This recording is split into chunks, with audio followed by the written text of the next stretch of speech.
Mbona nyinyi mnadharau sisi wachungaji ati mkiita sisi kwa mkutano ya kuja kuhubiri koito?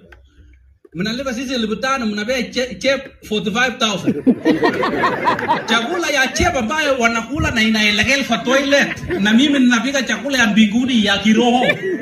Nani kwa maana? Kuanzia iti sema hii tunaenda sherehe. Muangalia kama nini? Mupatie mchungaji 80,000. Alafu chef ule wa nini mupatie 30 namna hiyo. Hata nyinyi mmeketi siku ya leo musikie chakula iliyoandaliwa kutoka wapi? Mbinguni. Yes. There are people wamesoma and they have nothing to show ya kwamba wamefanya nini? Unakuta mtu kama amesomea nini nutrition na akipika chapati hata mbwa akuli. Na alisomea. Na nimeshangaa kufika Wasingisho hapa nakuta watu ni madaktari. Angalia madaktari vile wamepangana line. Ile madaktari si tumezoea. Ni daktari maji marefu kutoka South Sudan ama wanatoka Ugambani, wanatoka Kitui, wanatibu vitu kama uchofu, wanatibu vitu kama wivu, wanatibu vitu kama hivyo.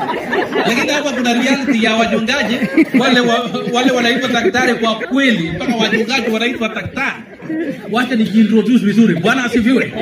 Mimi naitwa daktari EGC EPTM CTM Pastor Prophet Reverend Timothy Korir. Bwana asifiwe.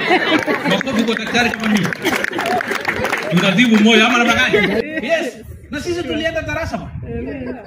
Sio mheshimiwa kama unajua hiyo Reverend. Huyu Reverend. Jemgares. Wewe unajua? Alinifanya maneno. Wakati nilikuwa nakuja hii chef sasa. Aliniambia weka karatasi yote my friend hapa. Niliweka yote. Mpaka ya EACC. Niliweka kwa mesa. Kama singekuwa nimeenda darasa. Huyu Reverend yako. Singekuja kwa Singisho hii. Lakini sasa mimi ni nani? Nimefika area my friend. Na ninasoma kisiri sitaambia. Wakati wa kwenda sasa mambo ya kupeana papers, mtaona fungu. Bwana sifiwe. Ya encourage people to wafanye nini? Wasome. Ongeza kitu kidogo. Utishie hata kirani ama namna gani? Enda graduation ya mtoto yako fanya huko pia, pika picha, tisha pa maadui ama namna gani? Unafanya namna hiyo usurvive. Hata wakati mimi naenda Kericho Nakuru nini? Kapsabet. Nikipata time mimi nashukanga hapa airport. Naenda mpaka airport. Naenda hapo mahali imeandikwa kwa Air International.